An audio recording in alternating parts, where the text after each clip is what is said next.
ഈ സ്പേസിലേക്കൊക്കെ പോയ ആളുകൾ അവർ പറയുന്നത് അവിടെ അവർക്ക് രാത്രിയും പകലൊന്നുമില്ല. കാരണം രാത്രിയുടെയും പകലുടെയും സൂര്യൻ്റെ ആ ഭൂമിയുടെ ആ പ്രതിബിംബത്തിൽ നിന്നും അവർ വിട്ടുപോയി.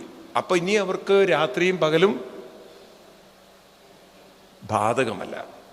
നിങ്ങൾ കേട്ടിട്ടുണ്ടോ ഈ മറ്റേ ഭൂമിയുടെ നേർ ഉത്തര ധ്രുവത്തിലേക്ക് വരുമ്പോൾ, ദക്ഷിണ ധ്രുവത്തിലേക്ക് വരുമ്പം അവർക്ക് രാത്രിയും പകലും വളരെ കുറവായിരിക്കും. അങ്ങനെയുള്ള രാജ്യങ്ങളുണ്ടല്ലോ, രാത്രി 12 മണി വരെയൊക്കെ സൂര്യൻ ഉദിക്കുന്ന രാജ്യമുണ്ട്.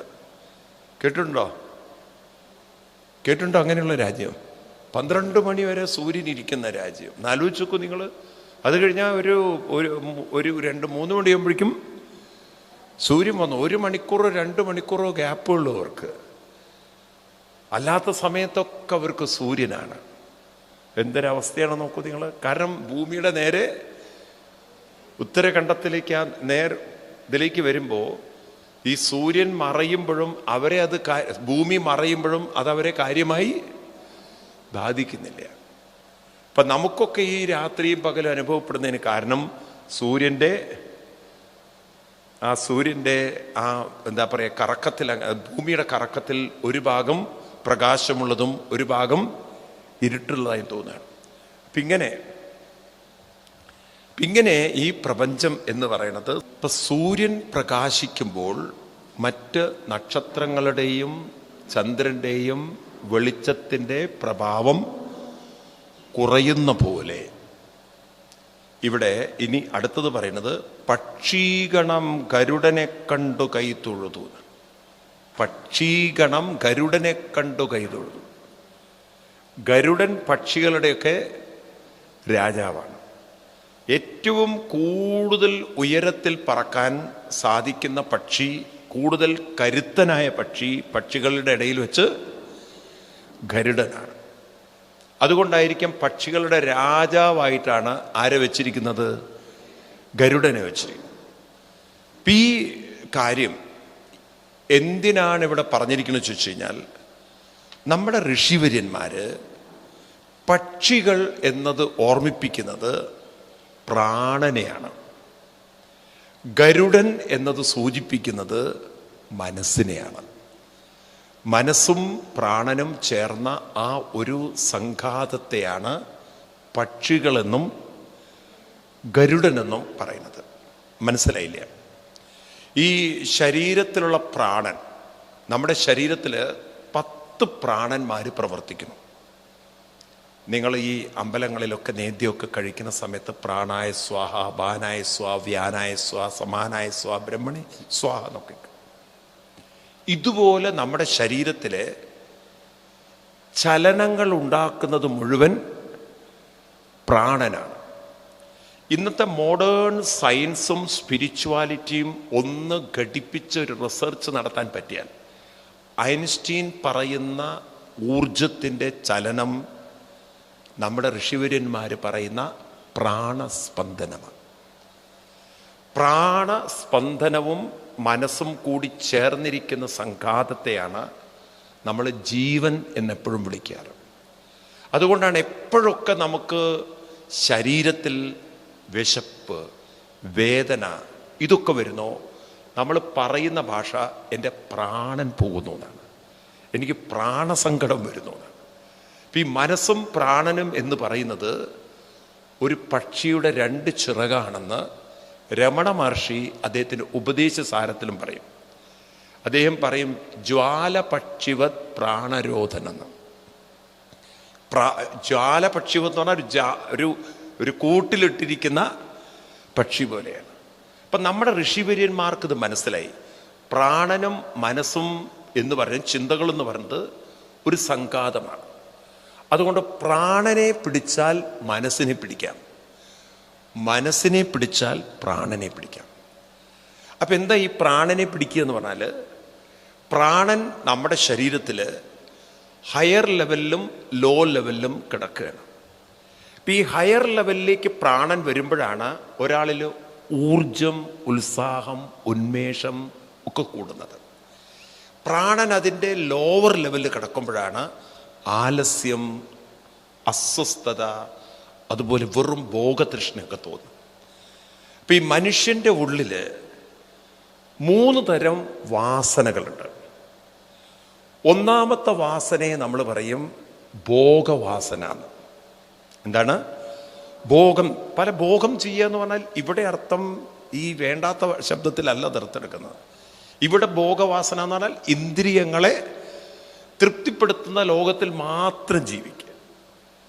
രണ്ടാമത്തെ വാസന എന്ന് പറഞ്ഞാൽ ഈ ഭോഗവാസനയോടൊപ്പം തന്നെ മനുഷ്യൻ്റെ ഉള്ളിൽ വരുന്നതാണ് ഒരു ആലസ്യം. എന്ന് വെച്ചാൽ ഒരു പണിയും എടുക്കാതെ ഇങ്ങനെ കംഫർട്ടബിളി ജീവിക്കുന്നൊരു വാസന വരും. അതായത് അവൻ്റെ ആ ഒരു സുഖം അനുഭവിച്ച് അവൻ അതിനൊരു അടിമപ്പെട്ട അലസനായിത്തീരും. അപ്പം ആ ക്രമേണ ജീവിതത്തിലുള്ള ഉത്സാഹവും ഊർജവും കുറഞ്ഞ് ആ കംഫർട്ടബിൾ സോണിൽ അവരങ്ങനെ ജീവിക്കുമ്പോൾ, അതാണല്ലോ ഈ കൊറോണയൊക്കെ ഇത്ര മനുഷ്യനെ കൊണ്ടുപോയത്. കാരണം അവരുടെ പ്രതിരോധം മുഴുവൻ നഷ്ടപ്പെട്ടു. സകല സുഖങ്ങളും കയ്യിൽ കിട്ടിയപ്പോൾ അവൻ്റെ ശാരീരിക പ്രതിരോധം കൂട്ടിയില്ല. ഇപ്പം പറയണത് ഈ ബ്ലഡിനൊക്കെ വേണ്ടത്ര സർക്കുലേഷൻ കുറവ്, ആന്തരിക അവയവങ്ങൾക്കൊക്കെ ചലനം കുറവാണെങ്കിൽ ഇത്തരത്തിലുള്ള വൈറസുകൾക്ക് വേഗം കയറി അറ്റാക്ക് ചെയ്യാൻ പറ്റുന്നതാണ്. അപ്പം നിങ്ങൾ ഡെയിലി യോഗയും കുറെ പ്രാണായാമം ചെയ്യുന്നവരാണെങ്കിൽ ഒരു വൈറസിനും നിങ്ങളെ കയറി പെട്ടെന്ന് ആക്രമിക്കാൻ പറ്റില്ല. ഇപ്പം നമ്മളെ ഇന്ത്യയിൽ തന്നെ പറയുന്നത് ഈ വൈറസിന് ഇത്ര അധികം ഒരു വ്യാപനത്വം ഇല്ലാത്തതിന് കാരണം കുറേ ആളുകളിലെങ്കിലും ഇതുപോലുള്ള സാധനാനുഷ്ഠാനങ്ങൾ ഉള്ളത് കൊണ്ടാണ്. അതിപ്പോൾ ഇപ്പം മനസ്സിലാക്കി വരുന്നുണ്ട് ജനങ്ങൾ. നിൽക്കട്ടെ. അപ്പോൾ പ്രാണശക്തി മുകളിലും താഴെയാണെന്ന് പറഞ്ഞു കഴിഞ്ഞാൽ അർത്ഥം ഈ ഭോഗചിന്തയും ആലസ്യവും വരുമ്പോൾ പ്രാണൻ ഏറ്റവും ലോ ലെവലിൽ കിടക്കും. അപ്പം അതുകൊണ്ടാണ് ശരീരത്തിൻ്റെ ഭാരം, ശരീരത്തിൻ്റെ ക്ഷീണം, ഇതൊക്കെ അത്തരം ആളുകൾക്ക് വളരെ കൂടി വരുന്നത്. എന്നാൽ ആരാണോ നിരന്തരം സാധനാനുഷ്ഠാനം ചെയ്യുന്നത്, അതാണ് മൂന്നാമത്തത്. അപ്പം ഭോഗ ജീവിതം, 2 ആലസ്യ ജീവിതം, മൂന്നാമത്തതാണ് സാധനാ ജീവിതം, സാധന അനുഷ്ഠിക്കുന്ന ജീവിതം. ഇപ്പം ഈ സാധനാനുഷ്ഠാനമുള്ളവർക്ക്, സാധന എന്ന് പറഞ്ഞാൽ വേറെ ഒന്നല്ല, കൃത്യനിഷ്ഠ, നിങ്ങൾ കുറെ നടക്കുന്നു, നിങ്ങൾ കുറച്ച് ജപിക്കുന്നു, ഇങ്ങനെയൊക്കെയുള്ള ജീവിതം നയിക്കുന്നവരുടെ പ്രാണൻ താഴെ നിന്ന് മുകളിലേക്ക് ഉയരാൻ തുടങ്ങും. പ്രാണൻ മുകളിലേക്ക് ഉണരും തോറും അവരുടെ ഊർജശക്തി, ഉത്സാഹം, ഉന്മേഷം എല്ലാം വളരെ കൂടുതലായിരിക്കും. അതുകൊണ്ടാണ് ഈ പ്രാണായാമമൊക്കെ ഡെയിലി ചെയ്യുന്ന ആളുകൾ, അടുത്ത കാലത്ത് നിങ്ങൾ കണ്ടു എന്നറിയില്ല, 125 വയസ്സുള്ള ഒരാൾ, 125 വയസ്സുള്ള, ഒരു കുറവുമില്ല ആൾക്ക്. അതിൻ്റെ ഇടയ്ക്ക് കഴിഞ്ഞ ആഴ്ച പത്രത്തിൽ വായിച്ചു എന്നറിയില്ല, ഭക്ഷണവും ഇല്ല വെള്ളവും ഇല്ലാത്തൊരു സ്വാമി ഗുജറാത്തിൽ മരിച്ചു. 88 വയസ്സായിരുന്നു. ഭക്ഷണവും ഇല്ല വെള്ളവും ഇല്ല. എങ്ങനെ ഇത്ര ഊർജം നിലനിർത്തി? ഈ ഊർജം അവർ കണ്ടെത്തിയത് അവരുടെ നിരന്തരമായ സാധനാനുഷ്ഠാനം. അപ്പം ഈ ഊർജം ഉണർന്നു വരും തോറും മനസ്സും ഏറെക്കുറെ കെട്ടടങ്ങാൻ തുടങ്ങും. അപ്പം മനസ്സ് കെട്ടടങ്ങും തോറും, ശ്രദ്ധിക്കണം, മനസ്സ് കെട്ടടങ്ങും തോറും ഈ മനസ്സിൻ്റെ ശാന്തത, സ്വസ്ഥത നമുക്ക് കൂടുമ്പോൾ മനസ്സിൻ്റെ ശക്തി, മനസ്സിൻ്റെ ഒരു കാര്യം തീരുമാനിക്കാനുള്ള കഴിവെല്ലാം വളരെ കൂടുതലായിരിക്കും. അതുകൊണ്ടാണ് അങ്ങനെയുള്ള ആളുകൾക്ക് വലിയ വലിയ കാര്യങ്ങൾ ചെയ്യാനൊക്കെ പറ്റുന്നത്. അപ്പം അങ്ങനെയൊക്കെ നമുക്ക് സാധിക്കുന്ന പറയണത്. അപ്പം അതിനെന്താ വേണ്ടത്? ഒരു വശത്ത് ഈ പ്രാണനെ ഉണർത്തുന്ന പ്രക്രിയ ചെയ്യണം. 2, പ്രാണൻ ഉണരുന്നതോടൊപ്പം മനസ്സിനെ ഏകാഗ്രമാക്കുന്ന ഈ കാര്യം. അത് രമണ മഹർഷിയുടെ ഉപദേശസാരത്തിൽ പറയും. അത് വളരെ ഗംഭീരമായിട്ട് അദ്ദേഹം അവതരിപ്പിക്കുന്ന പുസ്തകമാണ് ഈ രമണ മഹർഷിയുടെ ഉപദേശസാരം. അവിടെ പറയും, വായുരോധനാത് ലീയതേ മന. വായുരോധനാത്, വായു എന്ന് പറഞ്ഞാൽ പ്രാണവായു. വായുരോധനാത്, രോദനം ചെയ്യുക എന്ന് പറഞ്ഞാൽ അതിനെ നമ്മൾ സാധനാനുഷ്ഠാനത്തിലൂടെ അതിൻ്റെ ഈ ചലനത്തെ നിങ്ങൾ ശാന്തവും ദീർഘവുമാക്കുമ്പോൾ ലീയതേ മന, മനസ്സ് ലയിക്കാൻ തുടങ്ങും. ജാലപക്ഷിവത്, അതായത് ഒരു പക്ഷിയെ നമ്മൾ, അസ്വസ്ഥനായ പക്ഷിയെ നമ്മൾ കൂട്ടിലിട്ട് കഴിഞ്ഞാൽ കുറേ കഴിഞ്ഞാൽ അത് അങ്ങോട്ടും ഇങ്ങോട്ടും ചാടിക്കളിച്ച് കുറച്ച് കഴിഞ്ഞാൽ അതവിടെ ശാന്തമായിട്ട് ഇരുന്നോളും. അപ്പം ഏത് അസ്വസ്ഥ മനസ്സിനെയും നമുക്ക് കെട്ടടക്കാൻ ഏതിലൂടെ പറ്റും? ഈ സാധനയിലൂടെ പറ്റും. ഈ പ്രാണനെ ഉണർത്തിക്കൊണ്ട് പറ്റും. എന്നിട്ട് പറയണു, ചിത്തവായവ ചിത്ക്രിയായുധ ശാഖയോർദ്വയി ശക്തിമൂലക. ചിത്തം എന്ന് പറഞ്ഞാൽ മനസ്സ്, വായു എന്ന് പറഞ്ഞാൽ പ്രാണൻ. ഇത് രണ്ടും എങ്ങനെയാണ്? ശാഖയോർദ്വയി. ഒരു വൃക്ഷത്തിൻ്റെ രണ്ട് ശാഖ പോലെയാണ്, അല്ലെങ്കിൽ ഒരു പക്ഷിയുടെ രണ്ട് ചിറക് പോലെയാണ്. അതിലൊന്നിനെ പിടിച്ചാൽ മറ്റതിനെയും കിട്ടും. പ്രാണരോധനാൽ ലീയമാനസം. പ്രാണനെ ഉണർത്തും തോറും മനസ്സ് ലീയമായും. ഏകചിന്തനാൽ നാശം ഇത്യത. ഇനി ആ മനസ്സിന് എന്തു വേണം? കുറച്ച് ജപത്തിലേക്ക് കൂടെ കൊണ്ടുവരാൻ സാധിച്ചാൽ ആ മനസ്സിൻ്റെ ഏകാഗ്രത കൂടുന്നതിനനുസരിച്ച് മൈൻഡ് പവർ കൂടുന്ന പറയുന്നത്. അപ്പം നമ്മുടെ ശരീരത്തിനും മനസ്സിനും തമ്മിൽ യാതൊരു ബന്ധമില്ല. നമുക്ക് എത്ര പ്രായമായാലും മനസ്സിൻ്റെ ശക്തി കൂട്ടാൻ പറ്റുന്നതാണ് ഹിന്ദു ഗ്രന്ഥങ്ങൾ പഠിപ്പിക്കുന്നത്. പൊതുവേ നമ്മളെന്താ പഠിച്ചത്? ശരീരം ക്ഷീണിക്കും തോറും, പ്രായമാവും തോറും മനസ്സിൻ്റെ ശക്തി കുറയുന്നല്ലേ? നേരെ വിപരീതമാണ് അവിടെ. നമ്മുടെ ശരീരത്തിൻ്റെ പ്രായവും ഉള്ളിലുള്ള പ്രാണനും തമ്മിൽ യാതൊരു ബന്ധമില്ല. നിങ്ങൾ നോക്കൂ, നിങ്ങളുടെ ഉള്ളിൽ കുഞ്ഞായിരിക്കുന്ന സമയത്തും നിങ്ങൾ ശ്വസിക്കണം. അന്നും ഓക്സിജനാണ്. ഇന്ന് ശ്വസിക്കുന്ന കാർബൺ ഡൈ ഓക്സൈഡാണോ? അല്ല, 60 വയസ്സിന് ശേഷം ഞാൻ നൈട്രജനാണ് ശ്വസിക്കുന്നത്. അങ്ങനെയുണ്ടോ? അന്ന് നിങ്ങൾ ശ്വസിച്ച വായുവിൻ്റെ അളവ് എത്രയുണ്ടോ അത്രയും അളവ് ഇപ്പോഴും ഉണ്ട്. ആസ്മ ഇല്ലെങ്കിൽ, ആസ്മ ഉണ്ടെങ്കിൽ പറയാൻ പറ്റില്ല ചിലപ്പോൾ അളവ്. കാരണം സംഗതിയൊക്കെ കേടുവരുത്തിയിട്ടുണ്ടെങ്കിൽ ആ മിഷൻ്റെ ഉള്ളിലേക്ക് പോകുന്ന സാധനത്തിൻ്റെ അളവ് കുറയും. അത്രയേ ഉള്ളൂ. അപ്പോൾ ഈ ശരീരത്തിലേക്ക് പോകുന്ന വായുവിൻ്റെ അളവ് തുല്യമാണെങ്കിൽ നിങ്ങൾ ജനിക്കുമ്പോൾ നിങ്ങളിൽ എത്രയും പ്രാണനുണ്ടോ, എത്ര അപാന ശക്തിയുണ്ടോ, എത്ര ഉദാന ശക്തിയുണ്ടോ, എത്ര സമാന ശക്തിയുണ്ടോ ഇനിയുണ്ട്. നാഗൻ, കൂർമൻ, കുകലൻ, ദേവദത്തൻ, ധനഞ്ജയൻ, ഇതൊക്കെ ആരുടെ പേരാണ്? വീട്ടിലുള്ള ആൾക്കാരുടെ പേരല്ല, ഇതിലുള്ള പ്രാണന്റെ പേരാണ്. അപ്പം നമ്മൾ കണ്ണടയ്ക്കുന്നതിന് കാരണം ആ കണ്ണിനെ ചലിപ്പിക്കുന്നത് ഒരു പ്രാണനാണ്. കോട്ടുവായ ഇടുന്നതിന് കാരണം ഒരു പ്രാണനാണ്. തുമ്മുന്നതിന് കാരണം ഒരു പ്രാണനാണ്. അപ്പം ഇതിനൊക്കെ ഒരു പ്രാണൻ പ്രവർത്തിക്കുമ്പോഴാണ് ശരീരം അതിനനുസരിച്ച് പ്രവർത്തിക്കുന്നെങ്കിൽ ഒരു കുഞ്ഞു ഞാനിതെന്താ പറയാൻ കാരണം വെച്ചാൽ, ഒരു കുഞ്ഞു തുമ്മുമ്പോൾ ആ പ്രാണൻ എത്രമാത്രം അതിനെ തുമ്മാൻ എന്താ പറയുക പ്രേരിപ്പിക്കുന്നുണ്ടോ അത്രയും പ്രാണൻ പ്രായമുള്ളവരിലുണ്ടാവുമോ? ഒരു കുഞ്ഞിൻ്റെ തുമ്മൽ നമ്മുടെ തുമ്മലും തമ്മിൽ വ്യത്യാസം ഉണ്ടാവുമോ? പ്രായമുള്ളവരുടെ തുമ്മൽ ഒരു പതുക്കെ തുമ്മൽ അങ്ങനെയുണ്ടോ? കണ്ണടയ്ക്കുന്നത്, ആ കുഞ്ഞിൻ്റെ കണ്ണടയുന്നതും നമ്മുടെ കണ്ണടയുന്നതും ആ പ്രാണന് വല്ല കുറവ് സംഭവിച്ചിട്ടുണ്ടോ? പറയൂ. ഇല്ല. പ്രാണൻ ഒരിക്കലും കൂടുന്നുമില്ല. അപ്പൊ ശരീരത്തിന്റെ പ്രായവും പ്രാണനും തമ്മിൽ വല്ല ബന്ധമുണ്ടോ? ഇല്ല. അപ്പൊ എന്തുകൊണ്ടാ പക്ഷേ നമ്മളൊക്കെ പ്രായം കൂടുന്തോറും ക്ഷീണിക്കുന്നത്?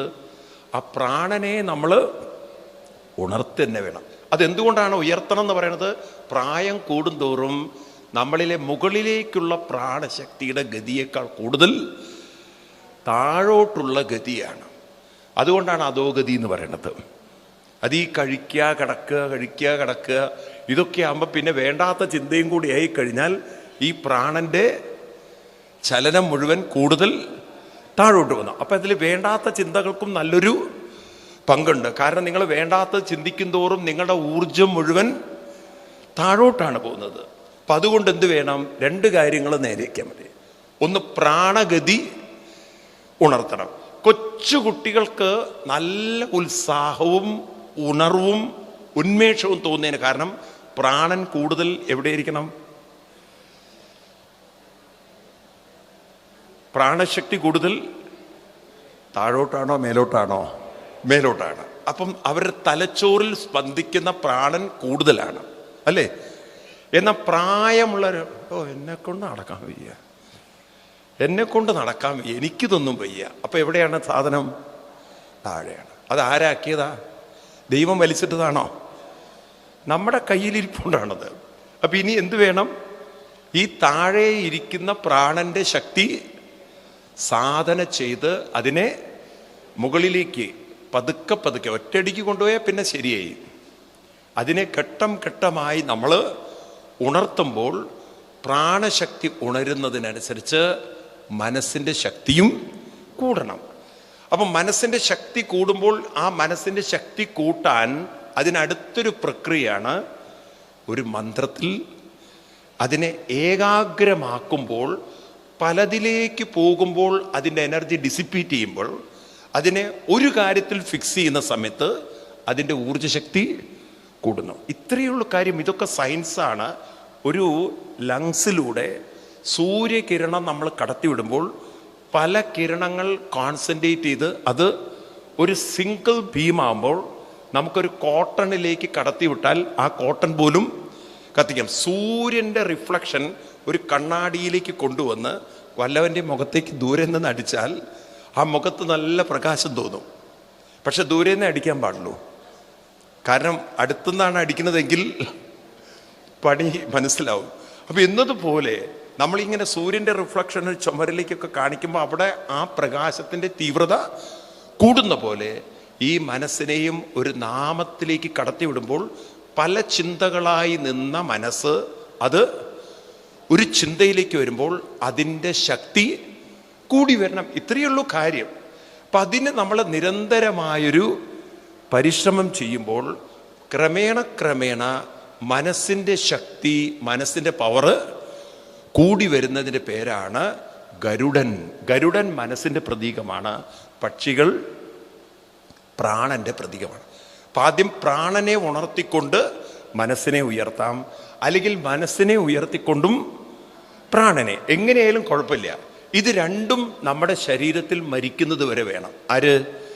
പ്രാണശക്തിയും വേണം, മനഃശക്തിയും നമുക്ക് വേണം. ഇത് രണ്ടും വളർത്താൻ, വികസിപ്പിക്കാൻ നമുക്ക് കഴിവുണ്ട്, മനുഷ്യന് സാധിക്കും. ഇതൊരു കഥയിലൂടെ ഓർമ്മിപ്പിക്കുകയാണ്. കഥ മനോഹരമായൊരു കഥയാണ്. ഇത് വരുന്നത് ചാന്തോക്യോപനിഷത്തിലാണ്. അവിടെ കഥ 7-ാമത്തെ അധ്യായത്തിൽ പറയുന്നൊരു കഥയാണ്. ഒരിക്കൽ ഒരാളുടെ ശരീരത്തിൽ പ്രാണന്മാർ തമ്മിലൊരു മത്സരം.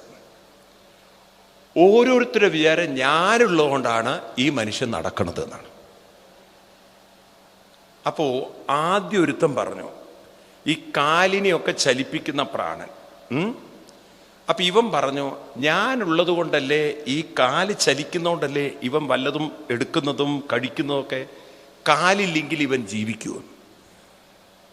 ഇതങ്ങനെയല്ല പറഞ്ഞിരിക്കുന്നത്, കുറച്ചുകൂടി ഡീറ്റെയിൽ ആണ്. ഞാൻ നിങ്ങൾക്ക് മനസ്സിലാവുന്ന രീതിയിൽ ഞാൻ എൻ്റെ രീതിയിൽ ഇൻ്റർപ്രറ്റ് ചെയ്യാണ്.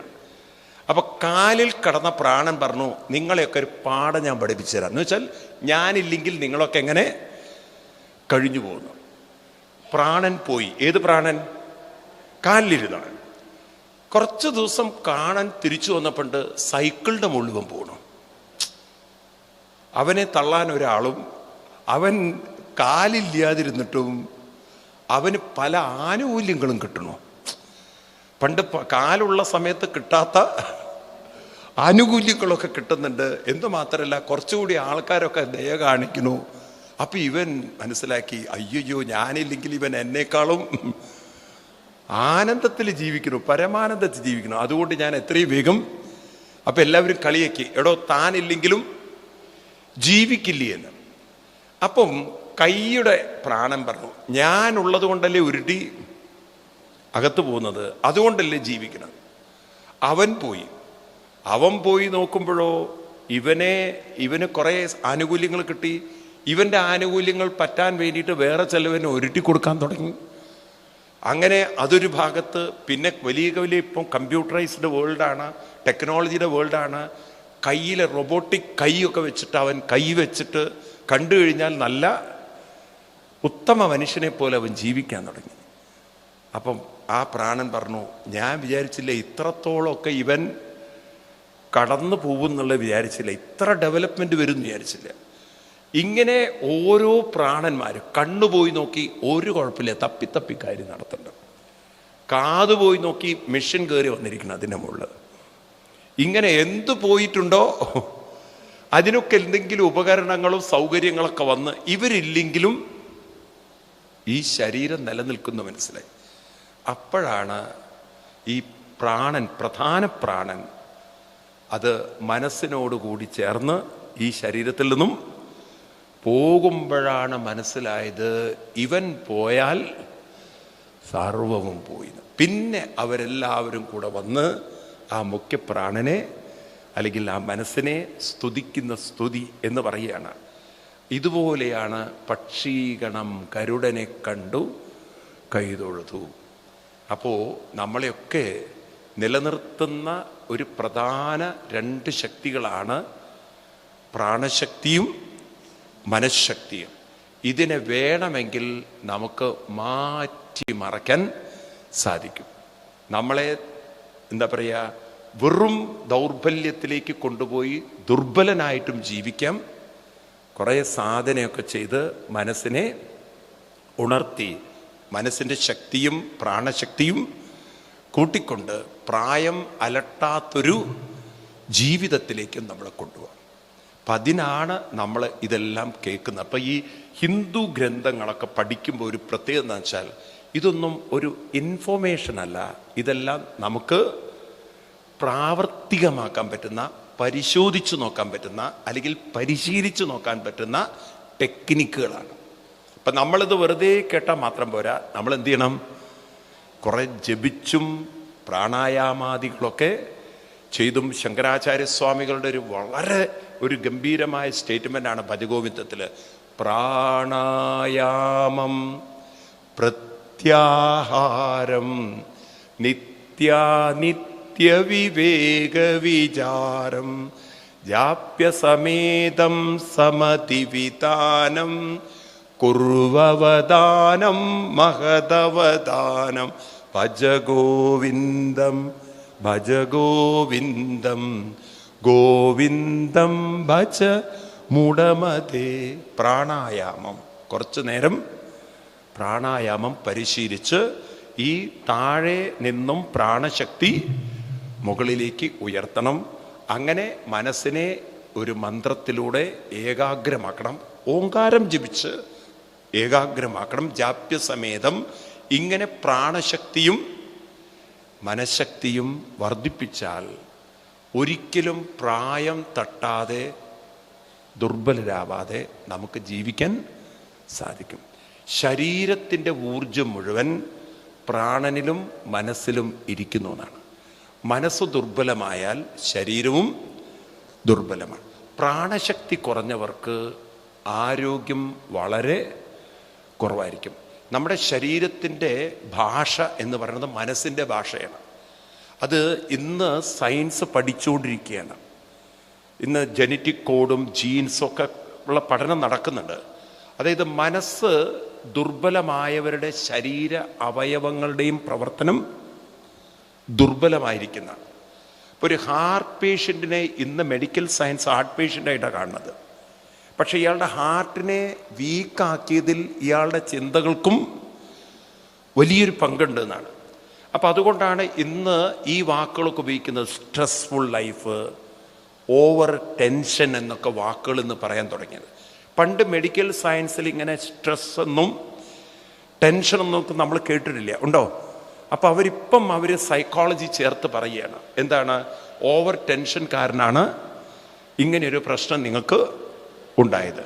അപ്പോൾ ടെൻഷൻ എന്ന് പറയുമ്പോൾ തന്നെ ഉറപ്പല്ലേ, മനസ്സിലുണ്ടാകുന്ന സ്ട്രെസ്ഫുൾ ചിന്തകൾ ശരീരത്തിൻ്റെ അവയവങ്ങളെ ബാധിക്കുന്നു എന്നുള്ളത് ഉറപ്പാണല്ലോ, അല്ലെങ്കിൽ അങ്ങനെ ഒരു വാക്ക് ഉപയോഗിക്കില്ല.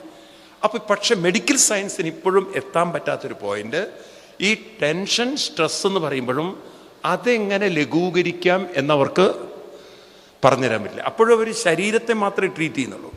ഓപ്പൺ സർജറിയോ അല്ലെങ്കിൽ ബൈപ്പാസോ അല്ലെങ്കിൽ ഏതെങ്കിലും വിധത്തിൽ ഈ ബ്ലോക്കിനെ തൽക്കാലം മാറ്റാൻ വേണ്ടി ആൻജിയോപ്ലാസ്റ്റി അങ്ങനെയുള്ള ചില ട്രീറ്റ്മെൻ്റ് ഉണ്ടല്ലോ. എന്നാൽ ഈ സ്ട്രെസ്സ് കാരണമാണ് നിങ്ങൾക്കിത് വന്നു എന്ന് പറയുമ്പോൾ ശരീരത്തെ ട്രീറ്റ് ചെയ്യുന്ന കൂട്ടത്തിൽ തന്നെ ഒബ്വിയസ്ലി ഏതിനും കൂടി ശരിയാക്കണം. ഈ സ്ട്രെസ്സിനെ ശരിയാക്കണ്ടേ. അവിടെയാണ് സ്പിരിച്വൽ സയൻസ്, ഈ പ്രാണായാമവും ജപവും ഒക്കെ നമുക്ക് ആവശ്യം. അപ്പം അത് കുറേ നമ്മുടെ ജീവിതത്തിലുണ്ടെങ്കിൽ ഇനി അസുഖങ്ങൾ വരുന്നതിനെ കുറേ നിയന്ത്രിക്കാൻ സാധിക്കും. സത്യത്തിൽ ഇന്നൊക്കെ നമ്മുടെ ഇന്ത്യയിൽ വലിയൊരു റിസർച്ച് നടത്താൻ പറ്റിയ ഒരു കാര്യമാണ് ഈ പ്രാണായാമവും അതുപോലെ ജപമൊക്കെ. കാരണം ഇത്തരം നമ്മളിപ്പോൾ ഒരു കൊറോണ വൈറസിൻ്റെ കാലഘട്ടത്തിൽ ഈ കൊറോണ വൈറസിനെ എത്ര നമ്മൾ പേടിച്ചിട്ടും കാര്യമില്ല. കാരണം ഈ ഫ്ലൂ ഈ ലോകത്തിൽ നമ്മൾ മരിക്കുന്നത് വരെ ഉണ്ടാവും. അപ്പം പിന്നെ ഇതിനൊരൊറ്റ മരുന്നേ ഉള്ളൂ ഇതിനെ പ്രതിരോധിക്കാൻ. ഇത് ശരീരത്തിൽ കയറിയാൻ അതുപോലെ ഇറങ്ങിപ്പോവാൻ അവനെ തടുക്കാൻ പറ്റുന്ന ഒരു പ്രതിരോധ ശക്തി ശരീരത്തിൽ ഉണ്ടാക്കുക. ഇപ്പം തന്നെ നോക്കൂ, നിങ്ങളൊരു പുതിയ ജോക്ക് ഇറങ്ങിയിരിക്കുന്നത് 2019 നമ്മുടെയൊക്കെ കാത് ഈ തലയോട് ഒട്ടിയിട്ടാണ്. നിങ്ങൾക്ക് കിട്ടിയോ അറിയില്ലേ, ആരും എനിക്ക് അയച്ചു തന്നിരിക്കുകയാണ്. 2020 കാത് ഏറെക്കുറെ എങ്ങനെയായി, കാരണം ഇത് തൂങ്ങി 2021 മുതൽ കാത് ഇങ്ങനെയാവത്രേ. അപ്പം നമ്മുടെയൊക്കെ കാത് ഇനി ഇങ്ങനെ ഒരു പ്രത്യേക, കാരണം ഇതിങ്ങനെ വലിച്ച് കാത് കുറേ കഴിഞ്ഞാൽ പട്ടിയുടെ വാല് നിവരില്ല എന്നാണ് പറഞ്ഞത്. പക്ഷെ കാത് മിക്കവാറും നിവരും. കുറേ കഴിഞ്ഞാൽ ഇനിയിപ്പോൾ ENT ഡോക്ടേഴ്സിന് നല്ല തിരക്കുമായിരിക്കും. അപ്പോൾ നമുക്ക് ഇതില്ലാതെ ജീവിക്കാനും പറ്റില്ല, ഈ മാസ്കൊക്കെ വേണം. പക്ഷേ നമുക്കറിയാം അത് അസഹ്യതയാണ്. പക്ഷേ അതിനേക്കാൾ അതിൻ്റെ കൂടെ തന്നെ നമുക്ക് നമ്മുടെ ശരീരത്തിനെ ആന്തരികമായി പ്രതിരോധിക്കാൻ പറ്റുന്ന ഒരു സാധനാക്രമം കൂടിയായിരിക്കണം. പക്ഷീഗണം ഗരുഡനെ കണ്ടു കൈതൊഴുതു എന്ന് പറഞ്ഞാൽ ഡെയിലി കുറച്ചു നേരം ഇരുന്ന് പ്രാണായാമാദി സംസ്കാരങ്ങളും ജപ കാര്യങ്ങളൊക്കെ ചെയ്യുമ്പോൾ ഇവിടെ ഈ എഴുത്തച്ഛൻ പറഞ്ഞ അതിമനോഹരമായ ഈ വരി നമുക്ക് പ്രയോജനപ്പെടുന്നത്.